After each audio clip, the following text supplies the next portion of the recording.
একবার আর 5 ফুট। কয় ফুট? কথা কয় না। কয় ফুট? 5 ছেলে একজনের, 4টা মাশাআল্লাহ নামাজি। সুটটাটা শয়তানের হেডকোয়ার্টার, তার লাগিয়া 5-6 বার মাপ চাইছে। তার 10-15 বার অন্য বাইক মুরগা চুরির ধরা করে বান্ধা রাখছে খাড়ের লগে।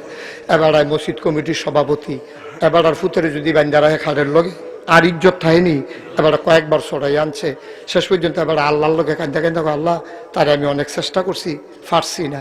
তারে গিয়া সকালবেলা ডাক দেয়তে যখন ঘুমায় তখন তারে ডাক দেয়, ফুতরে ও ফুত, আমার সাইডটা ফুত ডাক দেওয়ার আগে উঠটালায়, উডস না তখন কারে উডস না কম তে যখন এই করে এবার সেইটা জুড়ে থাবড়া দিছে পরে তে ওই সুটটালায় ভিতরে আবা সুইটে থাকতে তুমি কিতা করছো শাসাতে শুনছি ডাড়াই করো হন।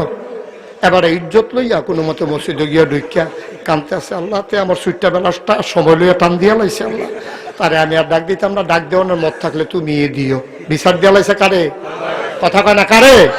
আল্লাহরে কইতে আছে, আল্লাহ তুমি তারে যাইডা মন্ডায় ধরে এই কইরো, আমি আর তারে ডাকও দিতাম না, তুমি বেজ্জুতি কইরা লাই, তো আগের দিনের কথা বেড়ে টান দিয়া লাই। সুতরাং আল্লাহ তোরে আর ডাক দিতাম না, তোমার কাছে ভিক্ষা চাই, আমারে আর বেজ্জুতি কইরো না। তে আমারে মুখ ফোড়া দিয়া লাইছে, কানতে আছে মসজিদে বইয়া বইয়া, কেউ নাই, সকলে গেছে গা। এর ভিতরে দেহে ফিসে দিয়া কেডা জানি দরজা খুললা ঢুকছে। এবারে ফিরা চাইয়া দেহেতে কেডাইরা কেডাইরা শুরুতে ঢুকছে। পরে এবারে দেখে সেটা একটা মুস্কি হাসি দিয়া কয় আয়া পড়ছ, কয় জি আব্বা। এবারে মনে মনে কয় ডাক বোধহয় কবুল হইছে। এবারে সামনে আইয়া সেটা ফুতে কইতেছে, আব্বা তসবিটা কো।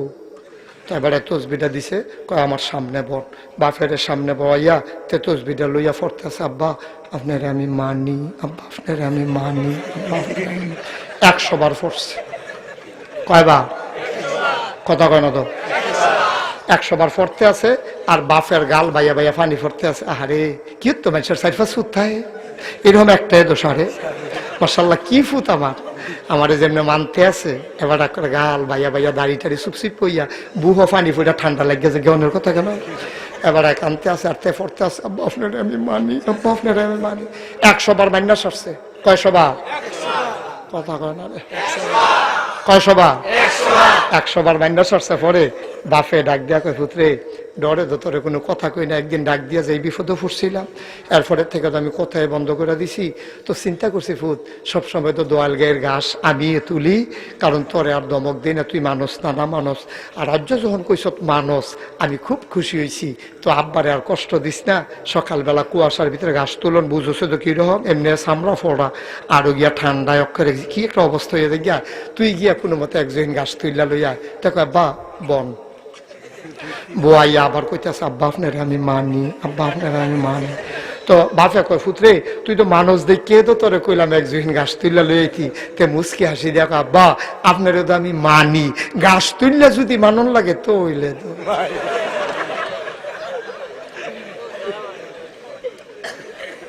মানা হয়েছে নি। ও ওকে খুশি মনে কোনো কোনো সাফাসাফি না, মানা হয়েছে নি।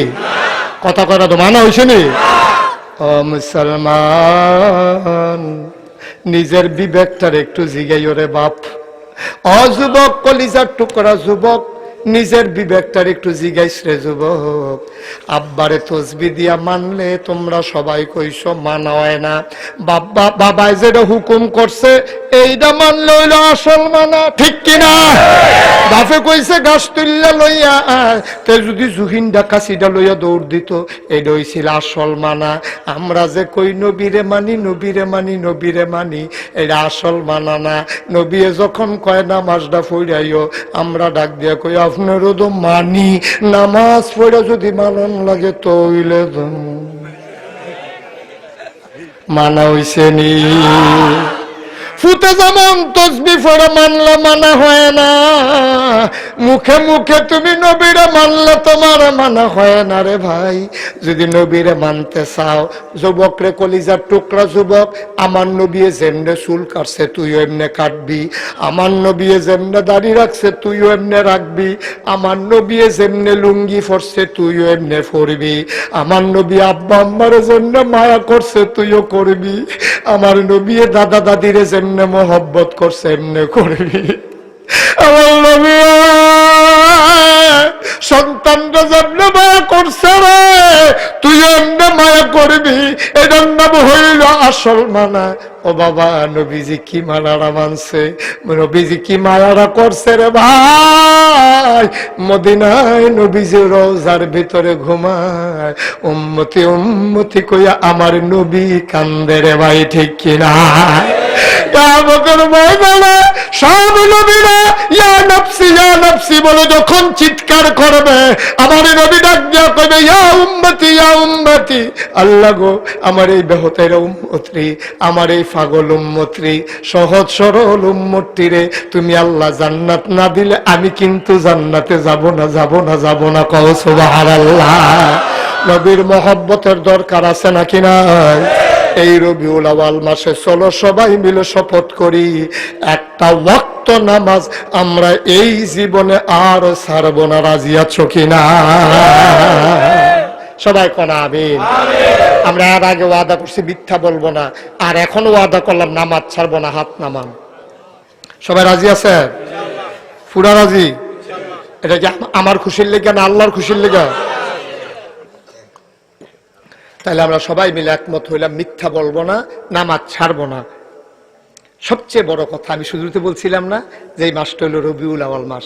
সব মাসের মাহফিল এক মনে করেন নাও, এই মাসে নবীজি দুনিয়াতে আসছে। আল্লাহর কাছে আজ এই মাসে নবীজির দোহাই দিয়া আমরা একটু তওবা করাম, দরকার আছে নি?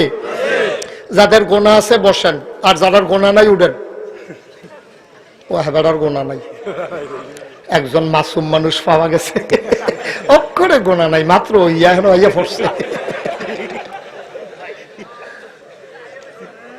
কপাল রে, অক্ষরে গোনা ছাড়া মাসুম। গোনা কারোকে বুঝছেও না, বেড়া শৈল লাগছে না গোনা হলো। গোনা আসেনি? আমরা গোনা থাকলে তওবা করার দরকার আছে রে। তখন উঠেন কিতে, তখন তওবা করবো, হন উঠে ওখানে গেল বাচ্চা হাইব। তওবা করার দরকার আছে নি?